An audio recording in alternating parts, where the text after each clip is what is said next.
립 일업 이런 제목의 책이 있는데요. 그 원어를 그대로 직역해서 그대로 갖고 온 그 책 제목입니다. 이 립 일업이라는 이 영어 표현은 뜯어내다, 찢어버리다 이런 뜻이라고 하는데요. 무언가를 완전히 새롭게 바꾸도록 요구할 때 쓰는 표현이랍니다. 그럼 이 책에서 완전히 립 일업, 완전히 뜯어내고 새로 고치고 새롭게 바꾸도록 뭘 요구하고 있나? 이 책이 막 아주 집요하게 한 가지를 계속 강조합니다. 그게 뭐냐 하니까 이런 이야기 많이 듣잖아요. 생각을 바꿔야 된다. 매일 긍정적인 생각을 하면 인생이 행복해진다. 백만장자처럼 되고 싶다면 부자가 될 수 있는 생각을 고쳐야 된다. 이런 긍정적인 생각을 많이 강조하고 그것이 중요하다고 우린 그렇게 들어왔는데 그게 아니라는 거예요. 이 책이 주장하는 게. 그 생각을 바꾸는 것도 중요하지만 그런 긍정적인 생각만으로는 삶을 바꿀 수 없다. 그럼 뭐가 인생을 바꾸느냐? 생각도 바꾸어야 되지만 그 변화된 생각을 바탕으로 행동을 바꾸어야 된다는 겁니다. 이게 립 일업, 완전히 이걸 뜯어고치고 바꾸기 위해서 요구하는 이런 책 제목을 쓴 이유가 처음부터 끝까지 이거 하나만 강조하는 책이거든요. 이 이론을 주장했던 윌리엄 제임스라는 아주 옛날 분입니다. 이분이 이제 뭘 강조하는지 이분이 했던 말 한마디만 들으면 알 수 있습니다. 윌리엄 제임스가 이런 말을 했습니다. 어떤 성격을 원한다면 이미 그런 성격을 가지고 있는 사람처럼 행동해라. 내가 좀 내성적인데 나는 외향적인 게 좋아.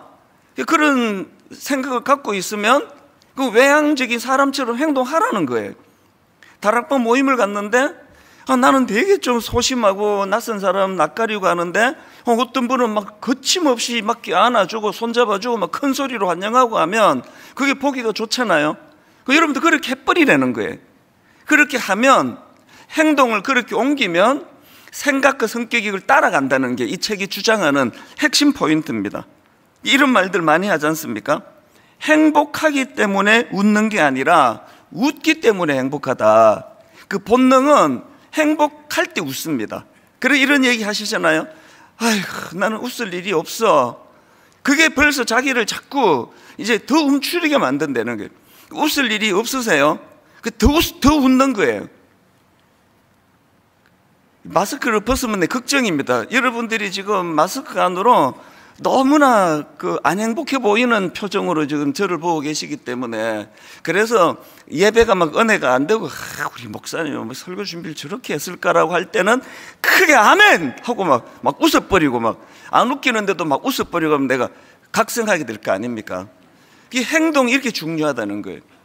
우울하면 그냥 풀 다 주고 하루 종일 침대에 들어누워가지고 이렇게 있으면 그게 강화가 된다는 거예요. 마음이 우울할수록 활기차게 옷 갈아입고 막 공원 한 바퀴 돌아야 되겠다. 또 막 빠르게 걷고 막 소리를 지르고 저게 제가 자주 하는 표현이에요.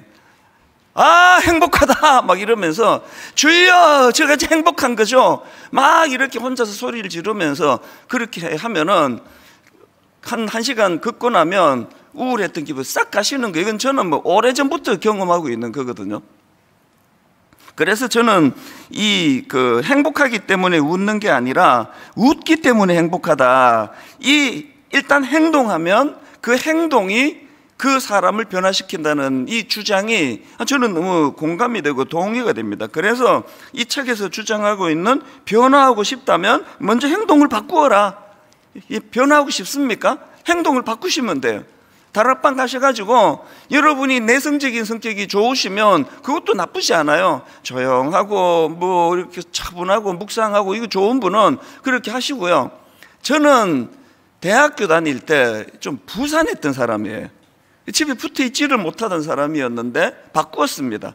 저는 요즘에 한 주 내내 그냥 책상에 앉아 있어도 하나도 답답하지 않게 됐거든요. 바꾸니까 되더라고요. 여전히 저 안에 외향적인 성격은 많이 약해졌지만 사라진 건 아니지만 굉장히 그런 내성적인 부분이 강화가 되는 거 이게 얼마든지 가능합니다. 이런 면에서 저는 그 나이키 신발, 그 신발을 좋아하기도 하네요. 안 좋아하는 건 아니지만 그 신발에 관심이 있는 게 아니고요. 저는 나이키가 갖고 있는 그 카피라이트 문구 너무 좋습니다. Just do it. 일단 한번 해봐라. Just do it. 이제 일단 한번 사봐라. 이렇게 하려고 그 카피를 그렇게 만든 것 같은데 신은 사지 마시고요. 한번 이렇게 자꾸 저는 외쳐요. Just do it. 뭐가 두렵냐? 뭐가 걱정이냐? Just do it. 한번 해봐라. 일단은 시도해봐라. 제가 왜 이렇게 말씀을 시작하는가 하면요, 오늘 본문에서 예수님이 우리에게 말씀하시는 핵심 포인트가 이거예요. 오늘 본문은 그 산상수훈의 결론 부분입니다. 결론 중의 결론이에요. 시간 되시면요, 집에 가셔서 마태복음 5장부터 시작되는 5장부터 7장까지 이 산상수훈을 읽어보시면 진짜 우리에게 유익한 게 맞습니다. 엄청나게 긴 5장, 6장, 7장에 걸쳐서 주님께서 이 예수 믿는 자들이 알아야 될 여러 가지 것들을 다 피력하시고, 그리고 이제 내린 결론의 말씀이 이 오늘 본문이에요. 마태복음 7장 24절을 한번 보십시오. 그러므로 누구든지 나의 이 말을 듣고 행하는 자는 그 집을 반석 위에 지은 지혜로운 사람 같으리니. 그리고 26절, 나의 이 말을 듣고 행하지 아니하는 자는 그 집을 모래 위에 지은 어리석은 사람 같으니. 인생이요, 모래 위에 지은 막 위태위태하고 불안하고 이거는요, 뭐가 모자라서가 아니에요. 행하지 않아서 그렇다는 겁니다. 그게 아까 just do it, 혹은 네가 바꾸고 싶으냐? 일단 그렇게 행동해라. 이따 같은 맥락 아니겠습니까? 왜 우리가 말씀을 듣습니까? 왜 성경을 읽습니까? 변화하려고 읽는 거예요. 우리가 무슨 그냥 막 지식적으로 지적인 호기심을 위해서 성경을 읽는 게 아니잖아요. 그러면 내가 읽는 이 성경 말씀이 내게 어떤 변화를 가져다 주느냐, 그리고 바로 행동하는 거예요. 마태복음 5장부터 나오는 산상수훈을 읽다 보면은 원수를 사랑하라 이런 대목이 나오거든요. 그럼 그 즉시로 약간 홀드해 놓고 약간 지금 관계가 서먹서먹한 사람들이 전화해 버리는 거예요. 내가 성경 읽다가 내가 네 생각이 났는데 미안했다. 우리 잘 지내자. 그리고 끊어. 나 저 성경 읽어야 된다. 끊고 또 읽는 거예요. 행하는 거예요. 행하는 거. 이게 예수님 말씀입니다.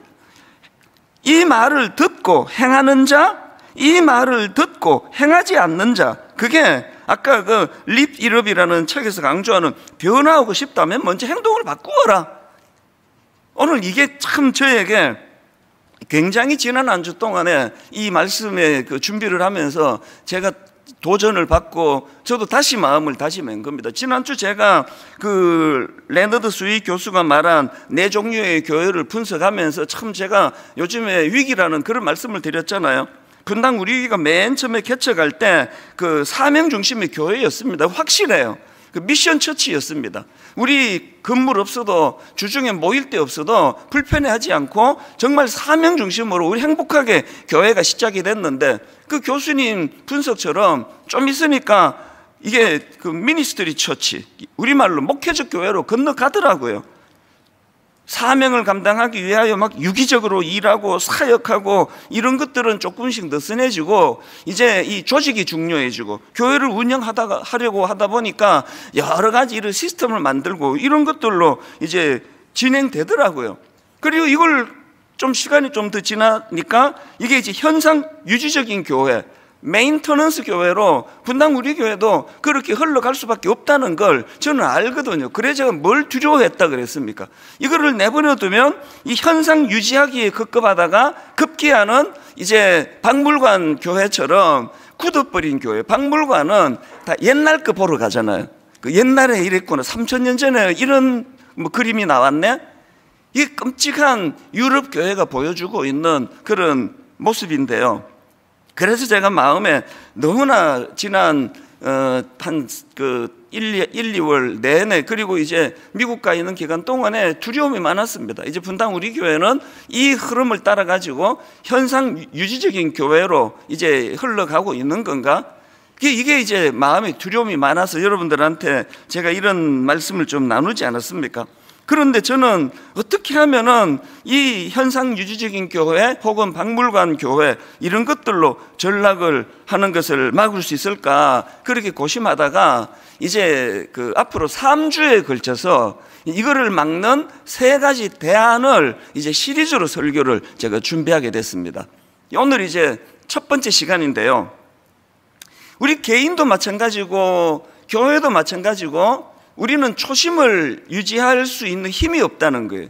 그래서 지난주 말씀드렸던 그 마약 단속 수사관들이 뭐 닭을 잡을 것인가 뭐 범인을 잡을 것인가 그렇게 치킨집 하면서 그렇게 전락하기가 쉬우니까 이거는 교회적인 차원에서도 여러분 개인적인 차원에서도 오늘과 다음 주와 그 다음 주 3주간의 이 대안이 저는 참 중요하다고 생각을 합니다. 자, 오늘 우리가 이렇게 그 현상 유지적인 교회나 박물관 교회로 전락하는 걸 막을 수 있는 대안이 뭐냐? 2가지로 제가 정리를 했습니다. 변질을 막기 위한 2가지 대안. 첫째, 말만이 아니라 행함이 따르는 믿음으로 전환을 해야 된다는 겁니다. 24절을 다시 한번 보십시오.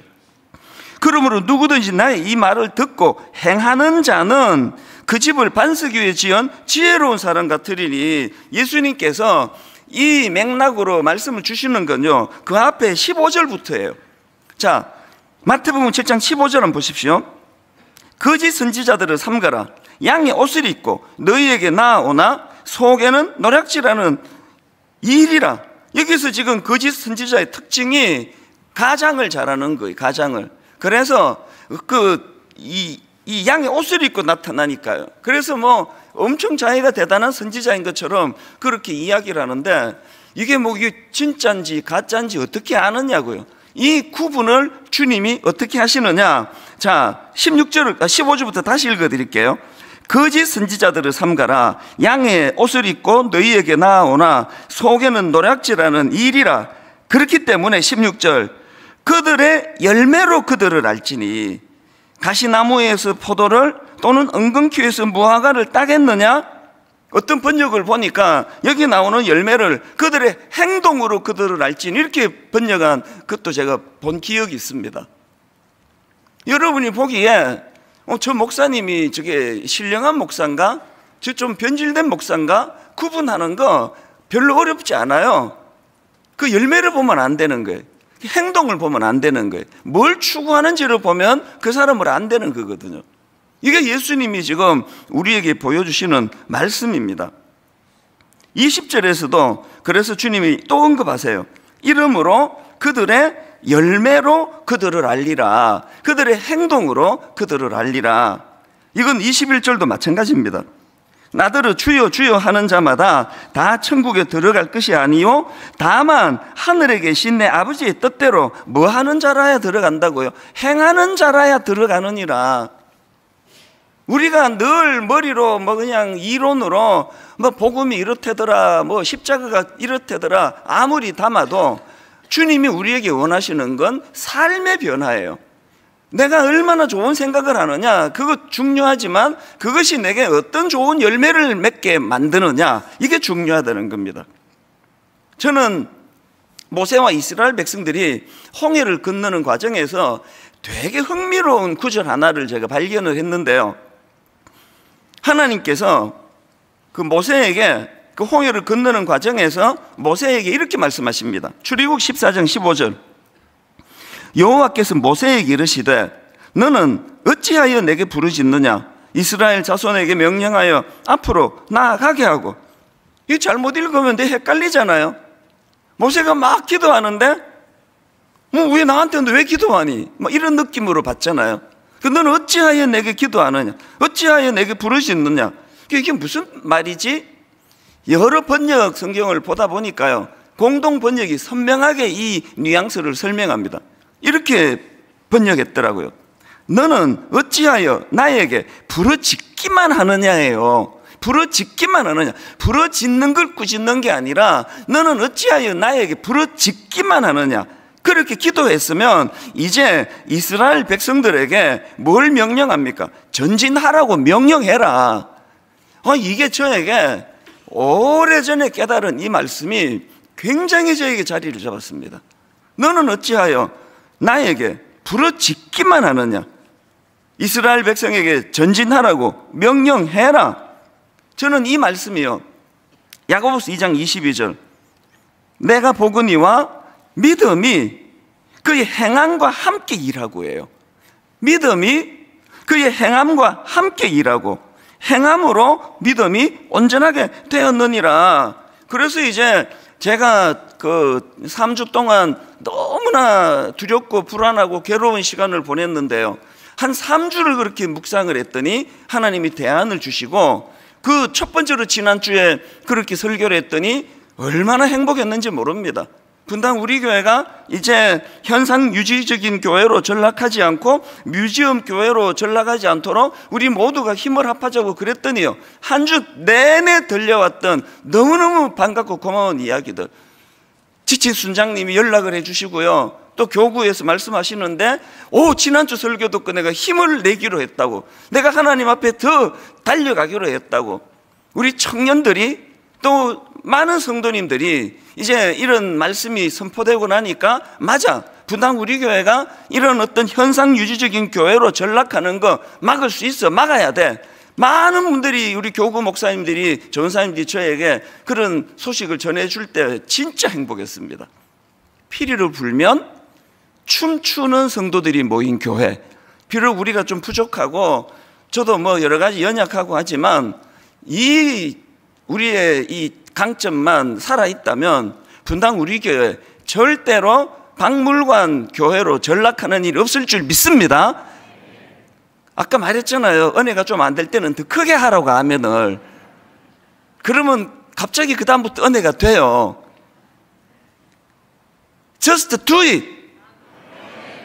이거는 하지 말고 그 구분을 잘 하셔야 되는데, 하여튼 여러분들이 어떻게 해서든지 간에 우리 개인의 심령도, 아니 사명받은 형사가 그 뭐 치킨을 잡을 것인가 범인을 잡을 것인가 이러고 있는 자리에 빠지지 않으려면 하나님 앞에서 우리가 한번 행하기를 원하는 겁니다. 행동하기 원하는 겁니다. 하나님, 제가 이 말씀대로 너는 어찌하여 나에게 부르짖기만 하느냐, 그만큼 기도했으면 이제 백성들에게 전진하라고 명령해라.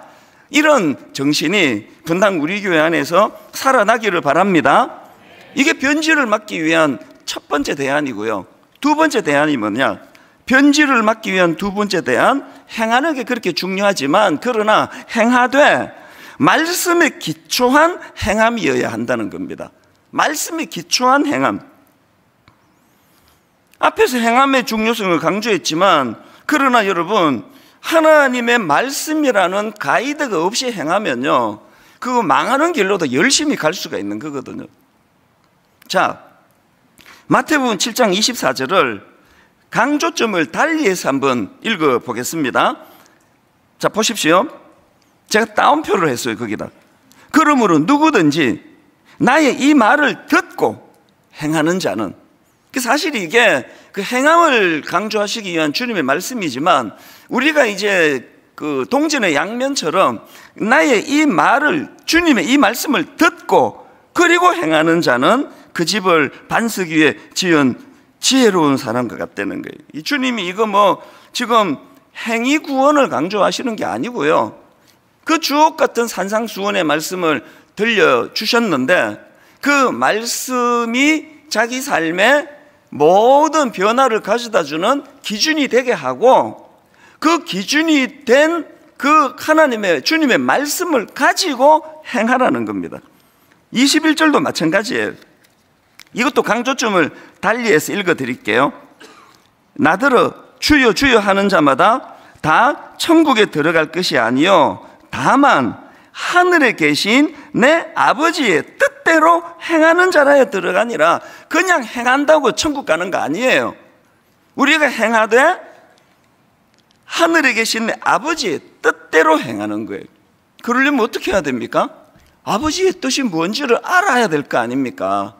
행동하기 전에 아버지의 뜻이 뭔지를 알아야 된다. 제가 사도행전 22장을 읽다가 보니까요, 이제 바울이 또 간증을 하잖아요. 내가 어떻게 예수 믿게 됐는지를 간증을 하는데, 그 내용이 사도행전 22장 6절 7절입니다. 우리 한번 같이 한번 읽어보실까요? 자, 시작. 가는 중 다메섹에 가까이 갔을 때에 오정쯤 되어 호련히 하늘로부터 큰 빛이 나를 둘러 비치되 내가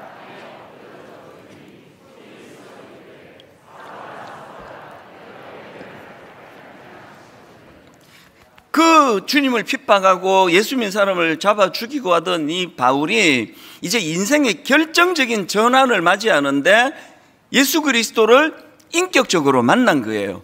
어떤 분들 그 예배를 드리다가 너무나 드라마틱하게 하나님을 만나서 예배 끝나고 다 돌아가는데도 그 자리를 못 떠나고 눈물이 범벅이 되어 기도하는 분들을 저는 그 개척 초창기부터 많이 봤습니다. 너무너무 가슴 벅찬 은혜를 경험했는데요. 그랬더니 사도 바울이 이런 질문을 드립니다. 8절. 내가 대답하되 주님 누구시니까? 이거는요 주님과의 관계 회복을 위한 질문 아닙니까? 주님 누구시니까 하니 이르시되 나는 네가 핍박하는 나사렛 예수라 하시니라. 그랬더니 그 다음 10절에서 내가 이르되 주님 무엇을 하리이까? 저는 이 말씀을요 굉장히 많이 묵상을 하는 사람이에요. 우리가 가지고 있는 이 성장과 변화를 위한 두 가지 질문. 주님 니시오니까 주님과의 관계가 정립이 돼야 돼요. 그분이 내게 어떤 의미를 가졌나? 주님은 내게 내 삶에 어떤 영향을 가지신 분이냐? 이것만 물으시면 안 되고 그 다음에 물어야 되는 게 주님이 나의 주인이시라면 주여 무엇을 하오리이까요? 여러분 이 질문을 던지는 사도 바울의 심정을 저는 이 구절을 오래전부터 묵상해 왔지만 이번에 새로 이 질문을 던지는 사도 바울의 마음이 저에게 감정이입이 되는 것을 느꼈습니다. 바울이 이 질문을 주님께 들려드릴 때 참담한 거예요. 자기 자신이. 그래서 주님께 너무 죄송한 거예요. 왜? 바울은 행동했거든요. 자기 신념에 따라 이 옳다고 생각했기 때문에 행동했는데 주님을 만나고 깨달은 게 뭡니까? 그게 주님을 핍박하는 일이라는 걸 깨달았단 말이에요. 오늘 여러분이 진짜 은혜를 받아 성숙으로 나가시려면 이 깨달음이 필요해요. 여러분이 교회를 위해서 열심히 하셨단 말이에요. 안 한 게 아니에요. 교회를 위하여 주님을 위하여 열심히 섬겼단 말입니다. 그런데 어느 날 내가 자각하게 된 게 이 열심이 이 교회의 유익이 아닌 이 하나님께 이 보탬이 되는 게 아니라는 걸 깨닫게 되는 순간부터 일꾼으로 거듭나는 거예요. 저는 그게 항상 두려운 사람이에요. 분당 우리 교회를 개척하고 교회를 위하여 불철주야 열심히 뛰어다니고 있습니다. 그랬는데 은퇴할 무렵에 그게 제 열심이었지 하나님이 기뻐하시는 교회의 모습이 아니었다면 어떻게 하겠냐고요. 성가대 얼마나 존경스럽습니까? 특히 일부 그 꼭두 새벽에 나오셔가지고 그냥 그 새벽에 목도 안 풀리는데 저렇게 열심히 막 다 했는데 어느 날 문득 내가 일부 성가대를 위해서 열심히 한 게 이게 우리 성가대에 있는 보탬이 안 되는 일이었구나. 하나님 보시기에 이게 기뻐하지 않는 열심이었구나. 이걸 자각하는 그때부터 진짜 일꾼이 된다는 거예요. 사도 바울이 주여 무엇을 하오리까? 이거 막 고개 쳐들고 막 이제 내가 당신 말이야 나 같은 일꾼 만났으니까 복 터진 줄 아시라고 뭐 해드릴까? 이거 아니에요. 고개를 못 드는 거예요. 죄송한 거예요. 부끄럽단 말입니다. 나대로는 이게 옳은 일이라 생각해서 하나님을 위하여 열심히 했는데 이게 하나님의 교회를 핍박하는 일이라는 것을 깨달았기 때문에 그래서 이 질문은요 하나님 앞에서 겸손한 사람만 하는 거예요. 주여 무엇을 하오리까? 목사가 되면 이런 기도 하기가 쉽지가 않아요. 이제 늘 자기 확신으로 그래서 그냥 말할 때마다 주의 뜻이라고 막 이런 소리 하면서 이거 하자 저거 하자 그러잖아요. 그게 주의 뜻인지 지가 어떻게 아느냐고 항상 물어야 돼요. 주여 무엇을 하오리까? 주님 내 생각에 이게 주님의 나라를 위하여 하나님의 교회를 위하여 옳다고 생각해서 하지만 저는 미련한 인간입니다. 말씀해 주시기 원합니다. 하루를 시작할 때요 주여 무엇을 하오리까? 우리가 그 자녀 교육 어떤 면에서는요 묻지 않고 제멋대로 자녀 교육시켜가지고 결과물만 가지고 막 명문대 갔잖아. 그럼 뭐 합니까? 상처투성인 자녀를 만드는데요. 자녀 교육, 저같이 이미 기회가 별로 없는 사람은 지금도 좀 노력을 하긴 하지만 아직 어린 부모님들 들으셔야 돼요. 매일마다 자녀 교육하면서 물어야 돼요. 주여, 무엇을 하오리까? 내가 어떻게 하면 이 아이를 잘 기를 수 있을지 가르쳐 주시옵소서. 이 묻는 거거든요. 제가 앞에서 3주 동안 이제 분당 우리 교회가 현상 유지적인 교회, 박물관 교회가 되지 않도록 대안을 3가지 이제 한 주씩 말씀드리겠다 했는데요. 첫 번째 대안은 이겁니다. 분당 우리 교회가 변질되는 것을 막는다. 분당 우리 교회가 현상 유지적인 교회, 분당 우리 교회가 박물관 교회를 막기 위한 첫 번째 대안, 강력한 대안 딱 하나입니다. 우리 교회가 말씀 묵상하는 교회가 되는 거예요. 우리 교회가 말씀 묵상하는 교회가 되면 말씀을 제대로 묵상하면 아까 행동하게 된다 그랬잖아요. 반석 위에 지은 그런 교회가 되기 위해서는 모든 성도님들이 말씀 묵상하기를 힘쓰는 그런 교회가 되어야 된다. 한번 따라해 보시겠습니까? 말씀 묵상하는 교회, 말씀 묵상하는 교회. 여러분에게 적용합니다. 말씀 묵상하는 성도, 말씀 묵상하는 성도. 사도 바울이 제 생각이 항상 옳아가지고 제멋대로 할 때 쉬웠어요. 혈기 나는 대로 하면 되니까.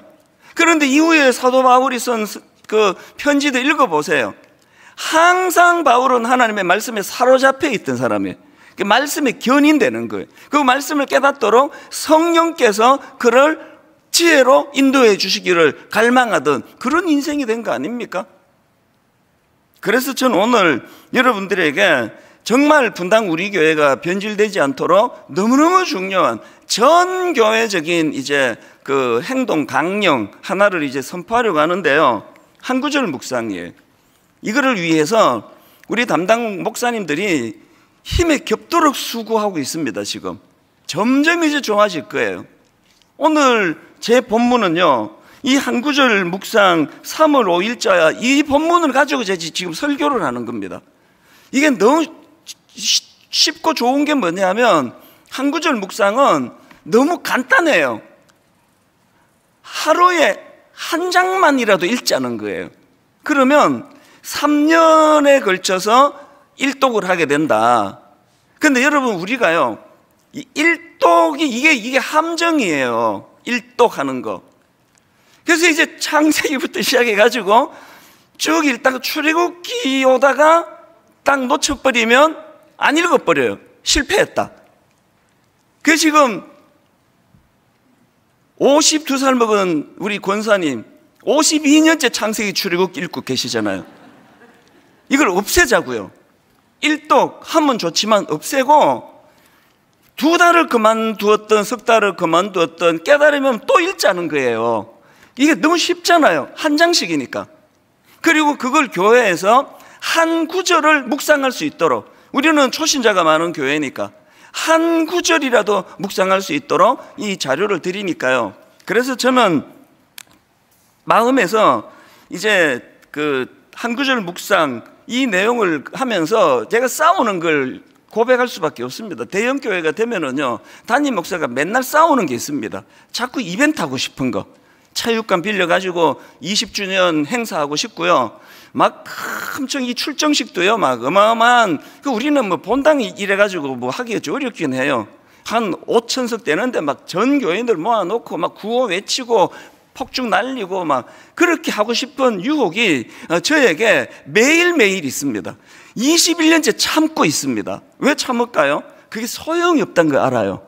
한 번 모여가지고 으쌰 100번에도 소용없습니다. 성도들이 성경을 안 읽는데 이벤트가 그 교회를 어떻게 성숙하게 만드느냐. 왜 제가 창립 21주년에 우리 교회가 박물관 교회 되는 걸 막기 위해서 미국에서 고심하면서 해서 성도님들 그러신대요. 우리 목사님이 어디만 다녀오면 뭐 하자 그런다고. 어디만 다녀오면 뭐 또 막 그래서 기대가 된다고 그런 이야기를 하시더라고요. 맞습니다. 3주 내내 틀어박혀가지고 고민하니까 이걸 주셨어요. 다음 주, 그 다음 주 3주 동안 우리가 이 새 묶음을 가지고 나갈 텐데요, 가장 강력한 거, 하나님 앞에 우리가 말씀 묵상하는 교회. 그래서 저는 여러분 두 가지 약속을 드리는데요, 이 한 구절 묵상을 잘 하실 수 있도록 모든 것들을 다 제공해 드릴 겁니다. 이제 하루에 한 번 홈페이지로 들어와 보세요. 홈페이지에 지금 벌써 GNM 문화재단에서 너무 고맙게 그 오디오 그 성경을 만들었잖아요. 출근하시면서 그 귀에 꽂고 그 한 장을 계속 들으면서 출근하시면 좋을 것 같아요. 이후에 계속 제공해 드릴 겁니다. 또 한 가지 약속. 이제 여러분이 한 구절 묵상은요, 이게 가장 기초 중에 기초예요. 이미 말씀을 깊이 읽으시는 분, 이미 깊이 묵상하시는 분들을 위해서 이제 그 중급, 고급, 심화 계속 만들어 갈 겁니다. 분명히 약속을 드립니다. 그래서 여러분 지금 깊이 읽으시는 분은 이거 그냥 쏙 읽으시면 되고요, 여러분 하시는 대로 하시면 돼요. 여러분 그냥 지금까지 깊이 읽으시는 대로 하시면 돼요. 중요한 건 뭘 가지고 하든지 간에 우리는 말씀 묵상하는 교회다, 이벤트하는 교회 아니다. 제가 이거를 못을 박습니다. 쐐기를 박습니다. 체육관에서 21주년 기념 행사하겠다 그러면 아무도 나오지 마세요. 절대 나오지 마세요. 우리 그런 교회 아니라고 목사님 그랬잖아요. 왜 약속 안 지키시느냐고. 우리는 교회적으로 말씀 묵상하는 교회예요. 우리는 교회적으로 한 사람 한 사람이 말씀으로 성숙해지는 교회입니다. 건강한 교회가 뭐 별거 있습니까? 건강한 사람이 모이면 그게 건강한 교회 아닙니까? 이벤트 안 해도 돼요. 좀 하고 싶어요. 못하게 막아주세요. 그럼 어떻게 하면 됩니까? 여러분 이거 하시면 되잖아요. 하나님 앞에서 우리가, 그래서 저는 여러분들, 제가 하나님 앞에서 이제 더 이상 불안해하지 않아요. 이제 피리를 불면 춤추는 성도들이 모였는데, 오늘 제가 한 구절 묵상에 피리를 불 때 이제 막 이곳저곳에서 말씀 읽고 묵상하고 있는 이런 역사가 일어날 줄로 믿습니다. 이게 왜 중요한지 아십니까? 왜 이게 중요하냐? 왜 반석 위에 말씀을 기초로 한 이게 중요하냐? 반드시 우리 인생이 흔들리는 때가 오기 때문이에요. 자, 본문 24절을 다시 보십시오.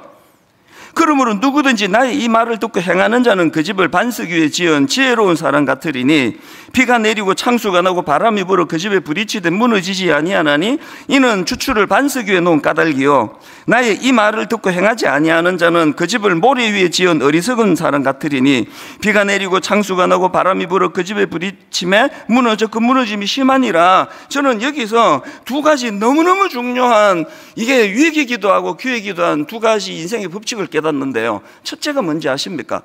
반석 위에 지은 집이라도 모래 위에 지은 집이라도 평상시에는 표시가 안 나요. 성경 한 구절 안 읽고 뭐 장로가 될 수 있고 권사 될 수 있고도 표시가 안 나요. 어떻게 표시가 납니까? 두 번째 제가 찾는 진짜 중요한 메시지는요, 반드시 인생의 위기가 올 때 그때 치명적인 어려움이 생기고 그때 회복이 일어날 수 있는 건 이 두 구조라는 거예요. 지금 여기 반석 위에 지은 집, 모래 위에 지은 집의 공통점이 25절과 27절에서 토시 하나 다르지 않는 말씀이 이겁니다. 비가 내리고 창수가 나고 바람이 불어 그 집에 부딪히매예요. 성경 많이 읽는다고 비바람 몰아치지 않는 거 없고요, 성경 안 읽어도 또 똑같아요. 방심할 수 없습니다. 언제 인생에 우리 가정에 위기가 휘몰아칠지 모르는데 그때 반석 위에 지은 집은 견고한 거예요. 저는 이거를요 이론으로 말씀드리는 거 아닙니다. 저는 어릴 때 우리 가정을 통해서 이거를 뼈저리게 제가 정말 체험한 사람이에요. 목사님이셨던 아버지가 금식기도 하시다가 갑자기 돌아가시고, 그야말로 우리 집은요 바람이 불고 창수가 나고 그 집에 부딪히는 일 뭐 그 정도가 아니에요. 가장이 돌아가셨어요. 예고도 없이. 아니 뭐 한 3년 투병하다가 돌아가셨으면 대비라도 하죠. 은혜 받겠다고 기도하러 산기도하러 가신, 기도원에 가신 아버지가 갑자기 돌아가셨단 말이에요. 우리 가정의 위기 중에 위기예요. 5남매 중에 저는 막내기 때문에 더 위험하잖아요. 얘는 도저히 못 키우겠다. 그래갖고 어디 고아원이나 보냈으면 내가 어떡할 뻔했냐고요. 그때 우리 어머니가 굉장히 유약하신 분이에요. 저하고 성격이 좀 달라요. 저 아버지를 닮은 성격이고요. 남자 성도님 얼굴도 잘 못 쳐다보시는 분이 저희 어머니예요. 갑자기 용사가 되셨어요. 우리 오남매를 가제트의 손으로 탁 붙여보셔가지고 어떻게 가능했는지 아십니까? 바람이 불고 창수가 나고 위기가 찾아올 때, 말씀이 살아있을 때 그 말씀의 능력이, 저희 어머니는요 성경 통독한 거 못 세요. 수천 독을 해가지고 계산은 못합니다. 성경 암송 로마서 전체를 다 외우셨어요. 또 뭐 제 문제가 어머니가 외우시는 걸 못 외워요. 그 외에 많은 성경을 외우셨어요. 줄줄줄줄 나와요.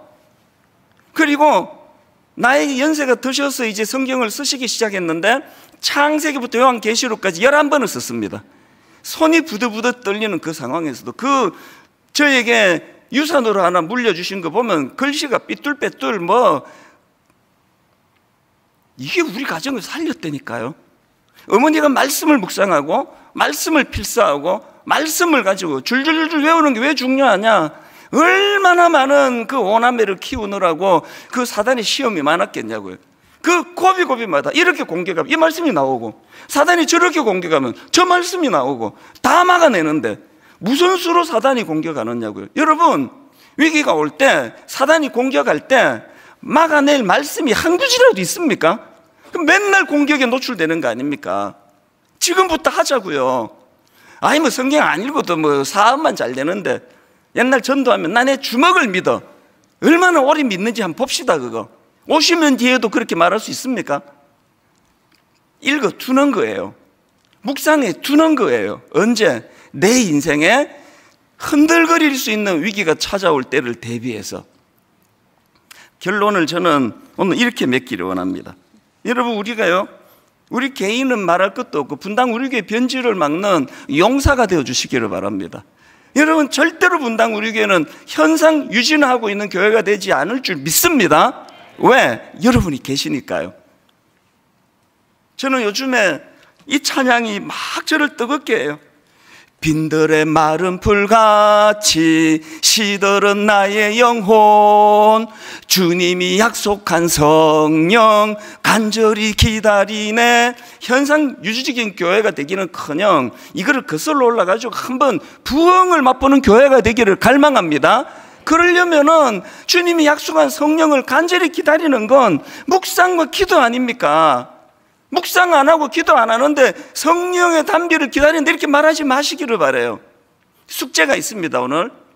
오늘 집에 가시자마자 오늘 본문과 설교는 오늘자예요. 들리는 말씀대로 살아가는 성도, 오늘 집에 가시자마자 이거 숙제를 해보시기 바랍니다. 이번 한 주 피리를 불면 춤추는 교회가 되기를 바라고요. 우리 한번 힘을 내는 차원에서 이 찬양을요 시시하게 부르면은 그거는 정말 안 됩니다. 한번 아까 말했잖아요. 서두에 하나님 앞에 내가 좀 힘이 빠져 있습니다. 하나님 내가 좀 지쳐 있습니다. 그렇게 하고 있지 말고 립 일업이라는 그 책에서 말하는 그럴수록 행동해라. 떨쳐봐라.